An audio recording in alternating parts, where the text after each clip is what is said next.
going to share her story with us. We'll have you leave after your story, so you don't have to sit through the rest of our meeting. But I met Jen many years ago. She's continued to do events to raise awareness about organ, eye, and tissue donation, and continue to raise money for Kevin's funds so that they can continue to give back in the community. And I'll let her tell the story because it's her story. But Kevin passed away 10 years ago Saturday, so October 14th of 2013. So I will let you can sit or you can stand, whichever you prefer. I'll sit if you guys are okay. I don't like talking. So, all right. Thank you for having me here. I wanted to do this, but I don't like talking, so hopefully I do okay. I brought some pictures. I wanted to tell you about Kevin first. This was us when we were actually dating. We actually met in high school. Never thought about dating him. He had a girlfriend, I had a boyfriend. His cousin was actually my best friend. We did not even consider getting together until college. He broke up with his girlfriend broke up with him, and I had heard about it, and I emailed him, and we just started talking back and forth, and before I knew it, kind of sounded like maybe he was hinting about going out, but I'm like, I'm reading into it, he's just nice. And finally we ended up getting together, going out to Subway one night. He told me later that was the last time he was going to try. He'd been trying to get me to go out with him for weeks. But we went out. It was May of 97. We were 19 years old, and we were together from then on. We got serious really quickly. We both had long relationships before with other people, but we knew quickly. We just clicked. Both redheads, blue eyes. People always thought we were brother and sister, which he would roll his eyes because we'd go out with my parents and I'd play on that. They'd ask, the waitress would say, "Can you pass the pop to your brother?" And I would snuggle up to him, and that was our sense of humor. I'm like, sure, stop it. But we got engaged after about 2 years, and then we got married on September 16th, 2000. Our first year of marriage was actually really rough, not because of us, but he had some family issues on his side. Actually led to him being pretty depressed that year, being on medication and stuff, and both of my grandpas died. One was really unexpected. Also led to us adopting our first dog, was our baby. But it actually, I think, in the end led to us being closer because we talked a lot and we laughed a lot, even when things were dark. We've always thrived on sometimes inappropriate humor, dark humor, but humor.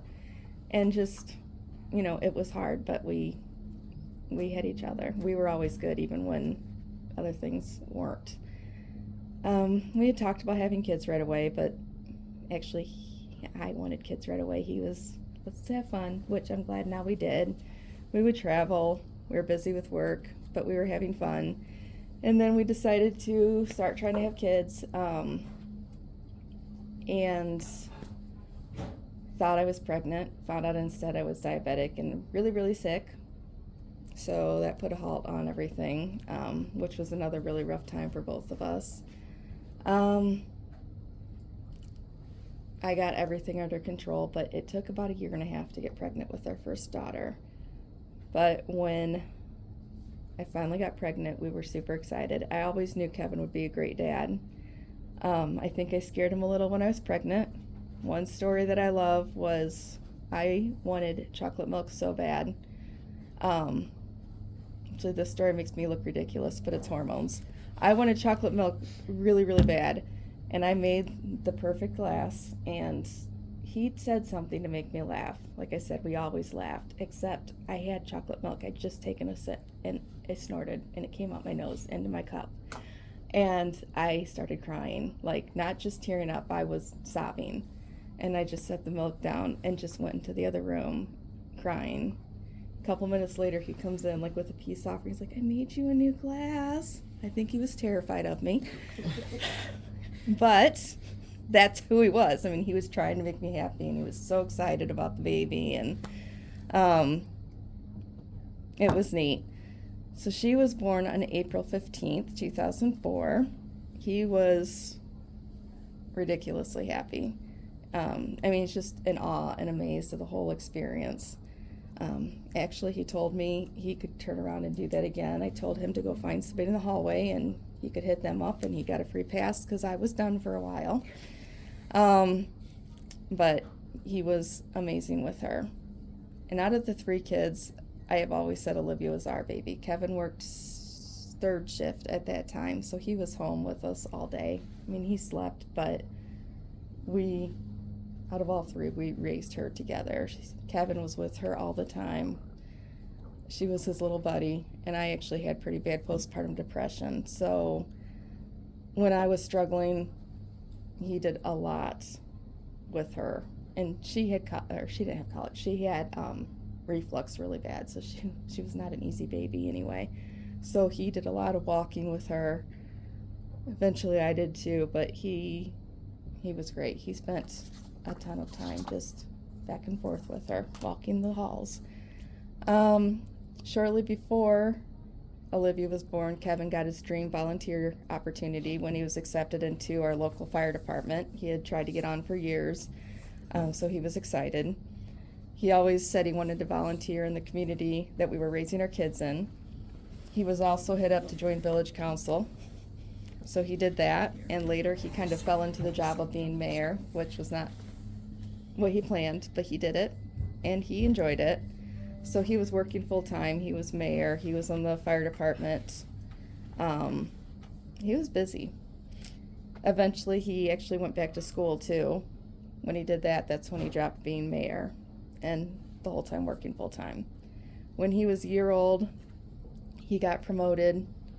I quit my job because he was going to be working more, so I was a stay-at-home mom, which was a goal we had. And when Olivia turned 3, we decided to try to have another baby, and that went quicker, and I got pregnant with Todd pretty quickly. Todd was born on November 21st, 2007, but that was an interesting one. He was 11 and a half pounds, which we didn't know despite multiple ultrasounds. We didn't know if he was alive. He got stuck. His shoulder was stuck. He had a knotted cord. Wasn't conscious when he was born. And that's one of the only times I saw Kevin completely terrified and sobbing, which both of us were terrified. Todd ended up okay with a paralyzed arm, which if you saw him today, you'd never know unless you knew what to look for. But that was another experience that we went through that was terrifying for both of us, but it was one of those bonding things because we went through it together. And it was just the 2 of us in the room with all the doctors and nurses, and nobody else knew. It's one of those things you go through together, nobody else quite knows what it's like. The following year was really busy. Todd had a lot of appointments. Olivia started preschool. Kevin was working a lot. He was switching different shifts. And he was hoping by working a lot then he could get a first shift Monday through Friday job by the time the kids were in school. We started talking about having another baby because we did want at least 3. So we thought maybe in another year or 2 we try. But instead, we had a little surprise when Todd was 15 months old and I was pregnant again. So Briley was born in September 2009, and Kevin started school in January 2010. So that got extra busy. He was still working full-time on the fire department, off council, but he was busy. He traveled a lot more by then. We were still great, but it was a huge juggling act, and it's one of those, if you have kids and you're just working and everything's busy, it's just hard and exhausting, and you kind of feel like you're passing each other. But we had our daiquiris on the deck. Kids would go to bed. He'd make strawberry daiquiri for me, and I think he just usually had beer. But we'd go out on our back deck and have a drink after the kids went to bed and listen to music. And some nights I'd fix the kids their dinners really early and we'd put them to bed, and then I'd make the steaks and, a good dinner for us. And we just had fun. We had similar senses of humor. We were very fluent in sarcasm. His cousin Elise, the one that was my best friend, said she would just love to sit back and watch us interact because we just play off each other. And actually a good example of that is my nickname, because when we were dating, he came up with the nickname of George for me. Nobody's sure why, but it's this cartoon George. I love him and squeeze him and call him George. He called me George all the time. One day he just decided, I'm going to call you George. And he did. His sister was also Jen, so it did make it easier, but his whole family called me George. My nieces and nephew called me Aunt George. His mom and dad called me George. He called me George, and if he called me Jen, I'd do a double take. If anybody in his family called me Jen, I did a double take. It wasn't quite as fun when he was trying to say it in Spanish instead of Jorge. He said, hey, whore. I corrected that one quick. Got a little trouble for that one. And it was a total accident, but yeah, so here's some more pictures. Kevin loved doing he was firefighter Kevin at the kids' preschool in the village of Florida, which is where I do my 5K. So this was the year Olivia was in school. And Riley, I think, got to do it with him one year, but I always tell her she got to go every year, though. She was just like, the baby and along for the ride, but she got to do it. That's Kevin with Riley. This is one of my favorite pictures and one of the only times I got him to actually take a nice selfie with me. Usually he was making faces. This is us at one of the firefighting days. But this is a typical Kevin picture with Todd. Olivia never liked getting her picture taken because she was always, older. We'd have fun camping. We liked to do things together when he was not working. Here's one with Olivia. And that's Olivia. It's actually a month before he died. But you can tell we like to have fun. We also talked about serious things. My brother had died when I was 16 and he was 21 in a car accident. And that was actually my first experience with death and donation. He had juvenile rheumatoid arthritis, but I remember when we were in the ER and they brought us into the room and talked to my parents and said because of that, he couldn't donate his organs, but he could donate his corneas. So I remembered all that, and just going through that, you always want to think the worst isn't going to happen to you, but it already had once.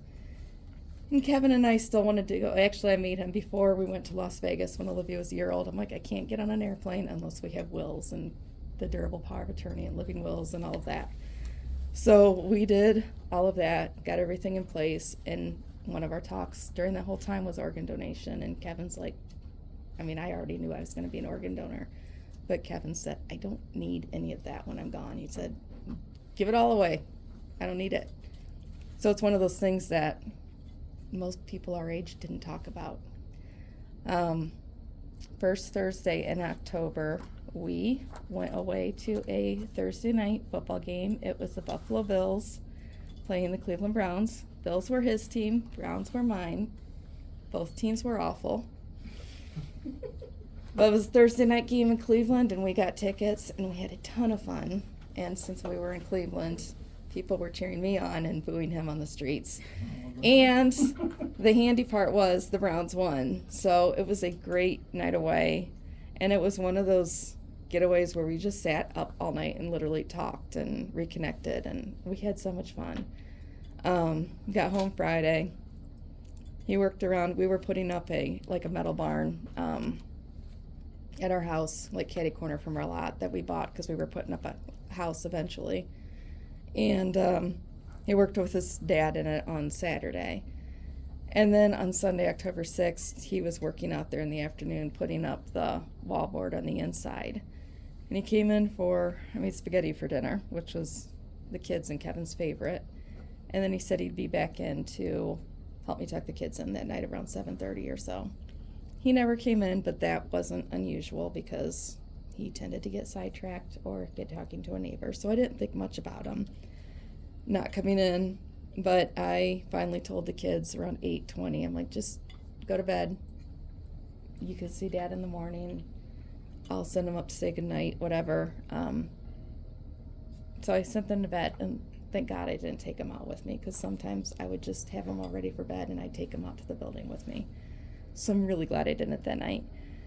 Because after I had them down, I went outside just to see what he was doing, and our building has 2 garage doors facing like away from where I was coming, and then one on the side, and we had a car and some other things in there. And when I walked up, I could see the ladder was tipped over, and I couldn't see him, but I'm just thinking, oh, he fell. He actually fell, and he's going to be really mad because he's probably got a broken arm or something. But then I walked around, and he was laying on the ground, and it was really bad. I won't tell you all the gory details, but it was a lot of blood, a lot of sounds, and like he wasn't conscious, but he was moving his arms, and they said later it was all involuntary. He had vomited, so he had aspirated when he vomited, and so it was like his lungs had a lot of, making the really bad noises. And it was hard to explain. It's like I remember nearly everything from that night, but it's almost like snapshot memories. Like parts of it, like moments, are crystal clear. I remember staring at him and knowing he needed to call 911, but thinking, I'm actually calling 911. It's like, of course you have to call 911, but you don't think of yourself being in that situation. And I must have had my cell phone. I remember looking at his, and it was locked. And now I know, I'm like, you can call 911 when it's locked. But I think I had my phone, and I called 911, but I couldn't figure out how to tell them where I was because it's on a different street from my house. And I wanted to yell at her, or I probably did, and said, just tell him it's Kevin. Everybody knows who Kevin is. It's his own fire department coming to his house.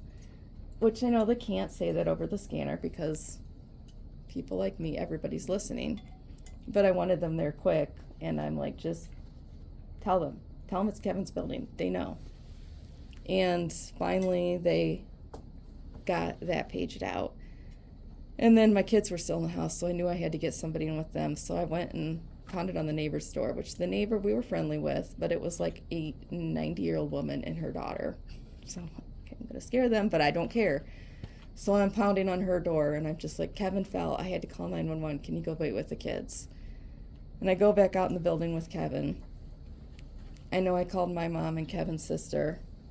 And then I knew John would be coming. John and Kevin were best friends. They were in the fire department together. And the big joke was they always raced to be first at different accidents. Our morbid joke was Kevin beat him to this one. Dark humor. We thrive. Yeah, it's pretty dark. Well, we had another one because he and another guy in the department had a weight loss thing, and we're like, Lucas, I think he's going to beat you. I mean, it's, but I was just like, Kevin always told me if I need anything, John's going to be here. John's going to be here. And I was just, my mind was spinning. And sure enough, within a minute, John was there, and everybody else started coming up really quick too. And people started showing up. And I know after a couple minutes, John told me that his wife and his daughter, who we were very close to his daughter, she was actually my kid's babysitter, and another fire wife had gone straight to my house to stay with my kids, which to this day, I absolutely love that. They knew where I needed them. And I knew my kids were safe, and they had people, if they woke up, that they'd be there. And I didn't have to worry about them. I mean, I was still worried, but for the immediate moment, I could let that go. My parents showed up. I remember people looking at me in the fire department. I hated that it was his fire department, but I was so glad because it was familiar people. It was our friends. And I remember them looking at me in the eyes, and I wanted to tell them, I know it's not good.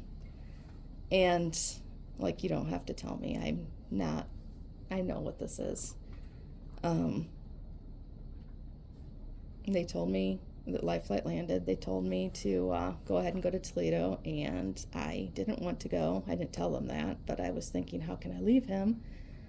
But I went. I remember somebody asking me where a coat or sweatshirt was, and I knew exactly where it was, but as my daughter would say, I couldn't word.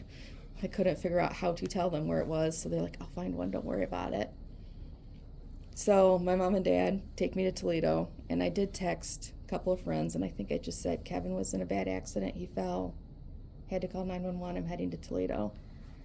And we run away. I was a little nervous about my dad's driving, but because they weren't good either. But we got there, and then we get there, and I walk into the ER and go to the desk and tell them I'm meeting my husband. He was brought in on Life Flight, and they're like, we didn't have any Life Flight come in, and we don't know of anybody coming in.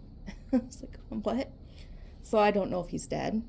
I don't know if it's the wrong hospital. I don't know where he is. And I was panicking in my head. So I tried calling the fire chief, Steve, who we're really good friends with, and he doesn't answer. So I called the sheriff's office, because the deputy that was at our house was a friend too, because he used to be on the fire department. So I called the sheriff's office, and they say they're still working on him. So at least I know they're still at our house. Finally, Steve calls me and said they just took off. They just got him loaded and took off. Later, I would find out that when I called, Steve and John were together from the fire department. We're there together, and when the phone rang, they said they just looked at each other because they still didn't know if Kevin was going to make it on the helicopter. And they're like, we can't answer it. We can't tell her. We don't know. And they had to resuscitate him like 3 times. Honestly, if he wasn't a firefighter, I don't think they would have even made it to Toledo.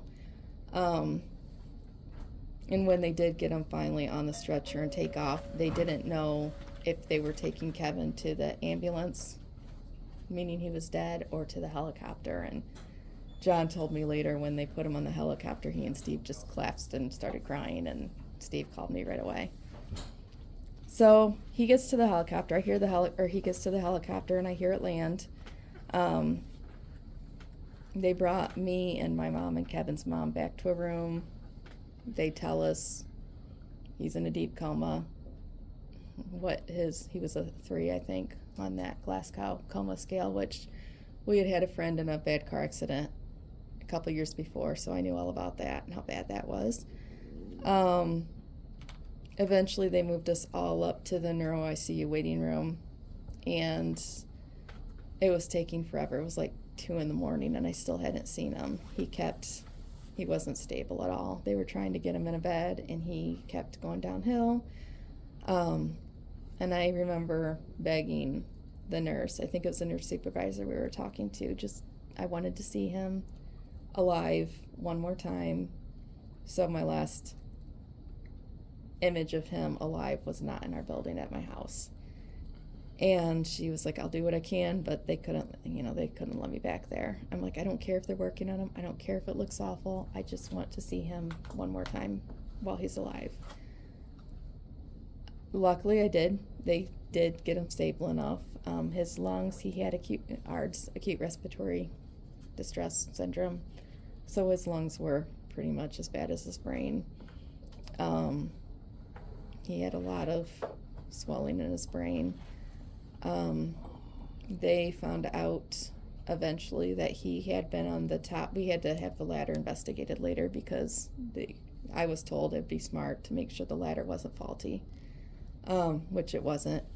But they think what happened was he probably leaned just on one leg of the ladder, and the leg collapsed. And so when he fell, he never tried to catch himself. It happened so quick. And his full body weight, which he was a big guy, fell 14 feet and landed right here on a concrete floor.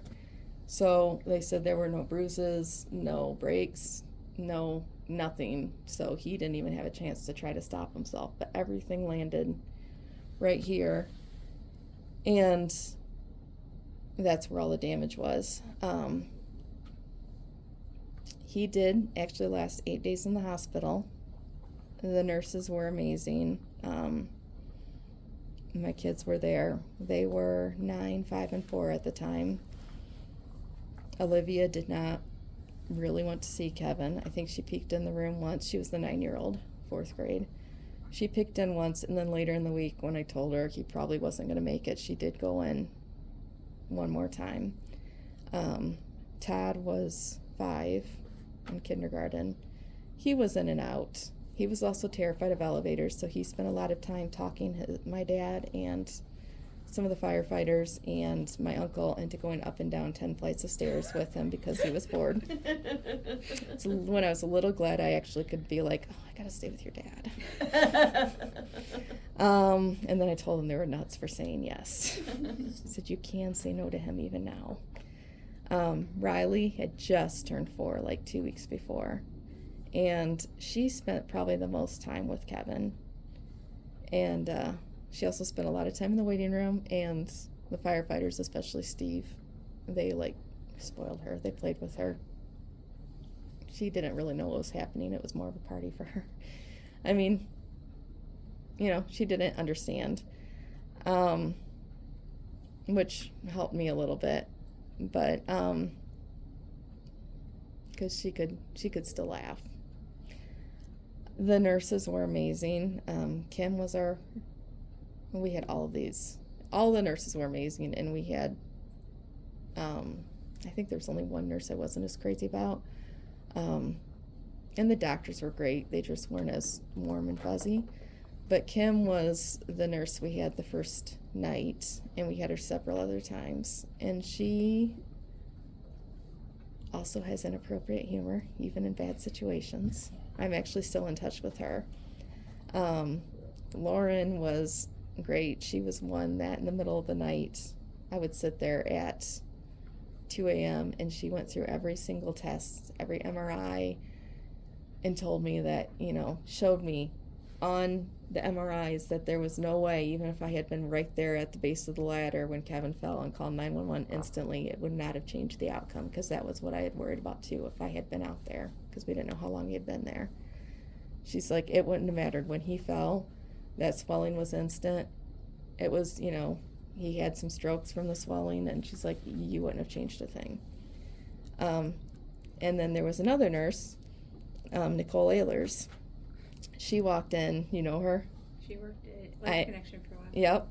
She came in his room, and she was wearing a 343 bracelet, and that's what Kevin and I had, the same one from the Tunnel to Towers 5K that we had done the month before, and absolutely had so much fun.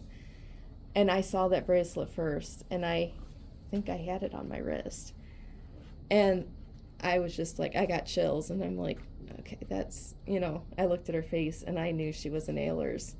I recognized her, and that's like our group of firefighters, and it was just like instant, like family taking care of him, and it was so neat, and she was amazing.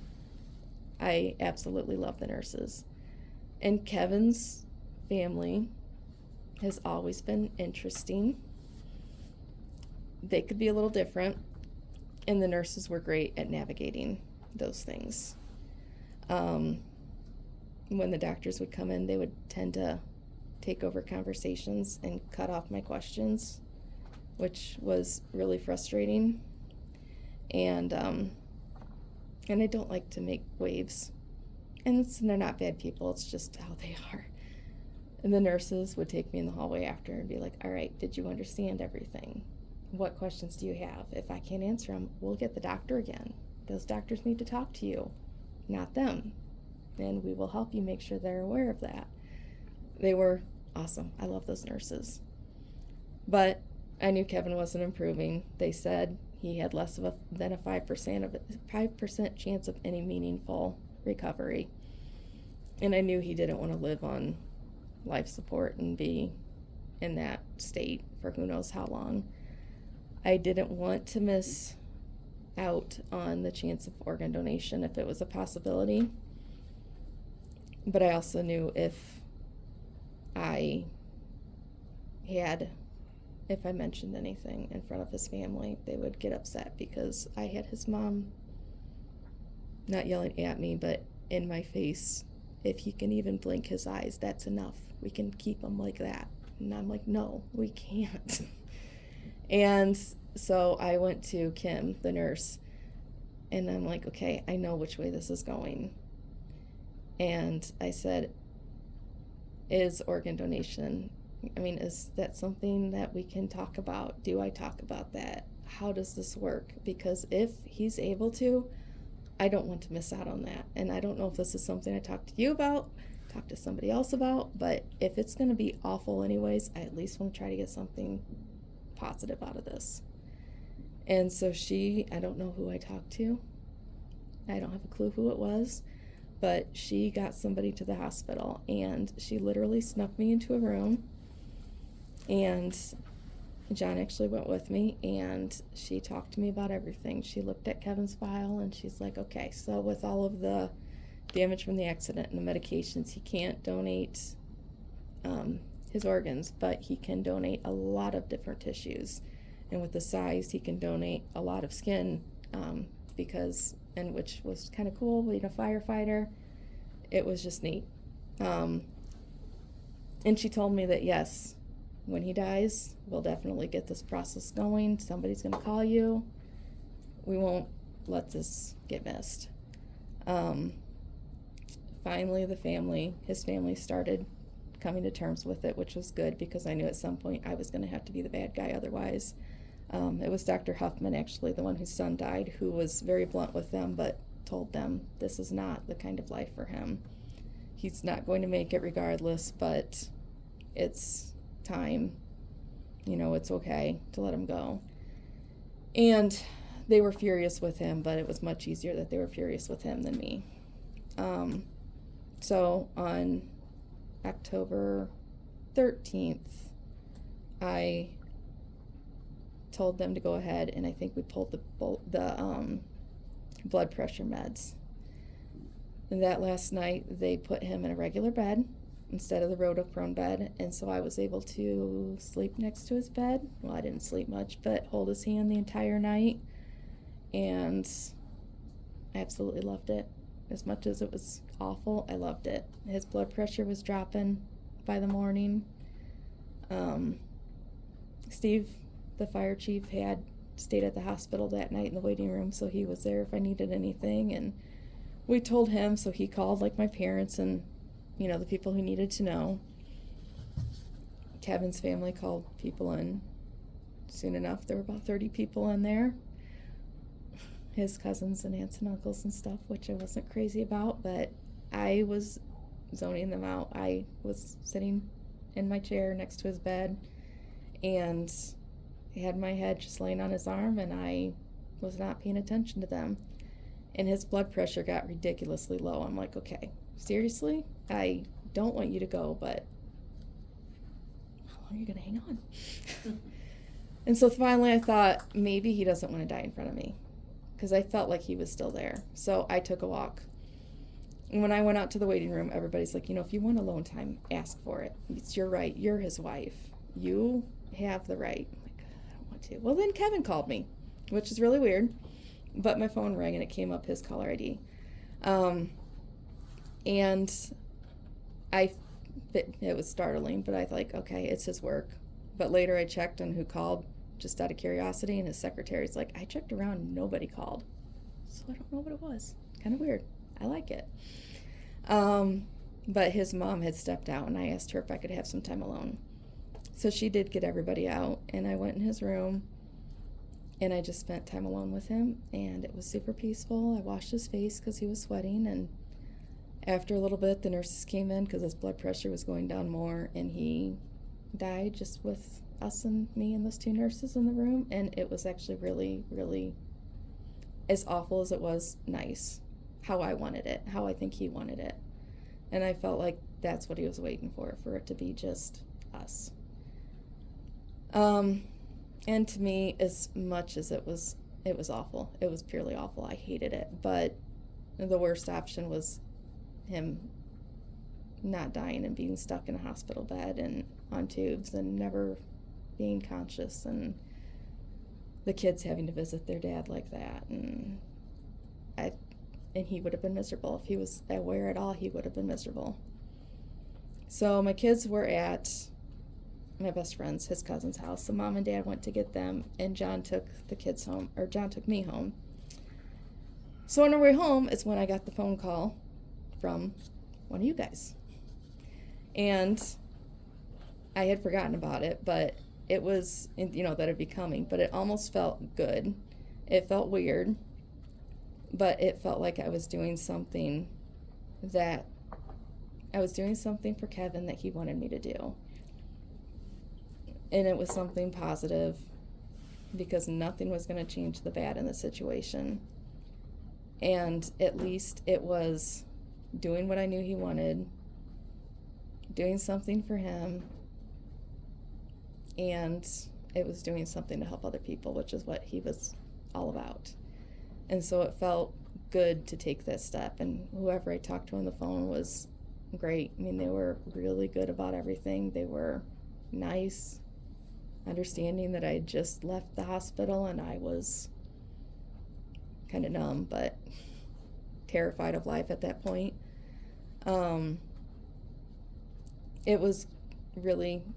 It felt good to do something. I felt like I was doing it for Kevin and for me. Eventually, with that letter, he had 116 grafts, 94 were distributed. At the time, I didn't really tell my kids, because I thought at the age they were, they just would have thought it was weird. It might have bothered them.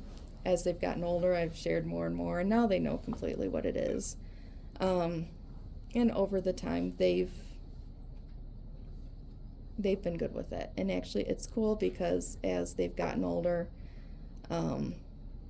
Olivia has her license and Todd has his permit, and they both chose to be organ donors on their own. I've always let it be their decisions, but after they decide to do it, I'm always like, good job. And actually, John too was not for it, but after sitting in at that meeting at the hospital and watching us go through the whole process, he decided to be an organ donor. In the days after, we had lots of therapy.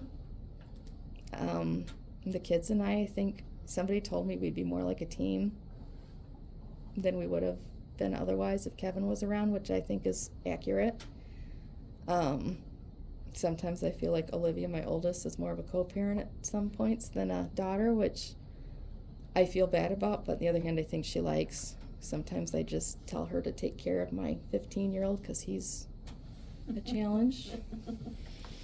But those two are super close, so I'm like, he won't talk to me. You need to feel him out. And then you tell me, and she's very good about that. I've been in therapy the whole time. The two youngest have been in therapy off and on, but everybody's doing good. My kids have had their challenges, but they are doing great. About a year after Kevin died, I did start, you mentioned Kevin's Memorial Fund and scholarship.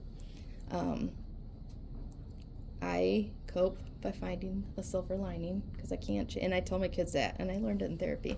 You can't change what happens to you, but you can change how you react to it.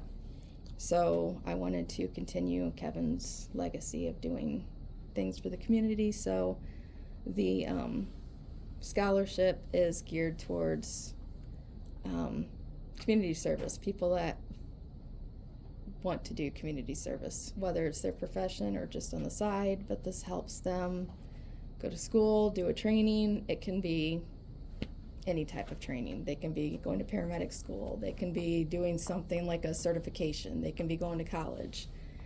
And it's neat because I've gotten some really, really, really good friends from it. There's one kid that's gotten 2 scholarships, and he and his parents have been huge supporters, and they help at my 5K every year, and we talk all the time. My Redhead Run, like we mentioned, that's my biggest fundraiser, and you guys sponsor it every year, which I do appreciate. And I always love having all the information. I put that letter out with Kevin's donation information out every year so people can see everything he's done, even after that. And John and I, well, here's my kids a few years ago, and John and I actually did not plan this at all. Ended up together. He and his wife were at the beginning of a divorce when all this happened, which we're all good friends now, but this is us at the Hero Hustle. The year before last, because last year I was in the hospital. We signed up again yesterday. And we're engaged now. Won't get married for a while, but it's neat because he can tell the kids all sorts of things about Kevin. Some he's not allowed to tell them yet, but sometimes it's a little bit of Dumb and Dumber. But it's really neat because he is good about my bad days, which I definitely still have them. And then he understands. He doesn't get jealous. So that's my story. Thank you. Mhm. Thanks for sharing it with us. Yep, Appreciate you're you taking the welcome. time. I knew Kevin because I worked at Henry County South Joint. Oh, Ambulance yeah? District. So I knew Kevin and he was amazing. Thank you. I think so too. Sometimes that amazing wasn't said nicely though. You know, but Yeah. And all of their kids have bright red hair. yes, we all look, well, mine's faded a little, but yes, we all look alike. I tell them they have to marry redheads so that we can keep spreading the red hair, but they tell me I'm ridiculous and whatever. Do you want to tell them, because I remember you started with like chicken barbecue and how you started the fund, because you had to have like a base amount. Yeah, I In had there. to have. We did chicken barbecues. We did a vendor fair. We did a lot of scrambling. We did T-shirt sales. We did raffles. We did a lot in the early days. I donated some money. We had to have, I want to say, $25,000 to make it permanent. And then once we got to that point, like there's a level where it makes it permanent, and then there's a level where it makes it self-sustaining. And now we have around $70,000, and I haven't put the recent 5K money in. We made $5,000 this year, which is our biggest year. And I was trying to decide how long I was going to do it. I know Riley wants to help doing it. I was thinking maybe 10 years, but Riley was a big help. Actually, all three kids, this is the first time all three kids were actively helping voluntarily without me pushing.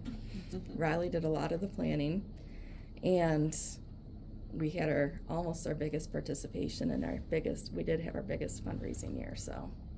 You We'll keep mainly going. do it to get the recipients through the high school's help, or do you do that on your own? I- Applications that they have to send you? Henry County Community Foundation is what we run through, so they do a lot with that because they have other scholarships too, so they work with the high schools in the county, and they advertise them, and then I have Facebook, and I'll share them, and I had a brother-in-law passed that we set all that up for Mhm. Wigworth High School. It makes it a lot easier with the foundation, just because they already have all the tax. I don't have to deal with, I give them the money, and they can do all the filing and the tax. I don't have to mess with that. I just raise the money Yep. and then hand it to them. Because initially I was going to do all of that, and now I'm really glad I didn't have to. So I do get to see the applications, except last year we had so many that he just gave me Dusty, you probably know Dusty then. He gave me the applications that were what he said was like definitely looked viable. And I get to see them and I can give my input, but I don't make the decision because I don't want to, because I know too many of the people that apply. And I wouldn't mind my kid applying one of these days. So that way they can. I don't have to worry about it. If my niece or nephew applies, if they get it, if they don't get it, it's not and if my kid applies and doesn't get it, that's fine. I don't care. They're equal chances in there, and that's how I wanted it set up. I don't want people mad at me because I didn't pick their kids. So it's a board that I have nothing to do with. Kind of stuff you gotta watch out for in small towns. Yeah. yeah, I had somebody mention something to me. I'm like, I don't have anything to do with it. Yeah, I know what you, I was the assistant chief in a small town down Signet, Mm-hmm. and yeah, everybody knows everything that's going on. Mm-hmm. Anybody have any other questions? Thank you so much. Thank you. For coming out. I don't know if you had received one of these before. One of the glass. I don't know what it is, but it's a heart. So just as a thank you. Oh, thank you.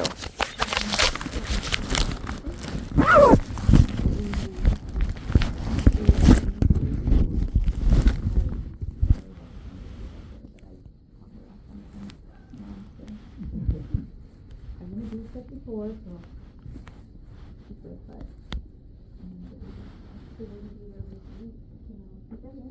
Yeah, look, you gonna be there.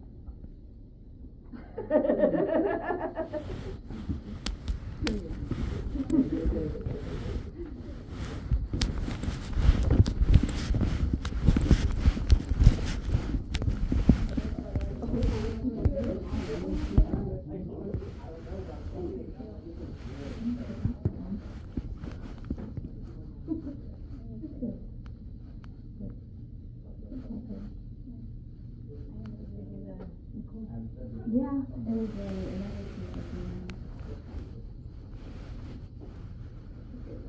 yeah, and it's just like I said, it was one of those things that I don't know, I still have her on Facebook. I'm like, and I see her, I see her, I don't know what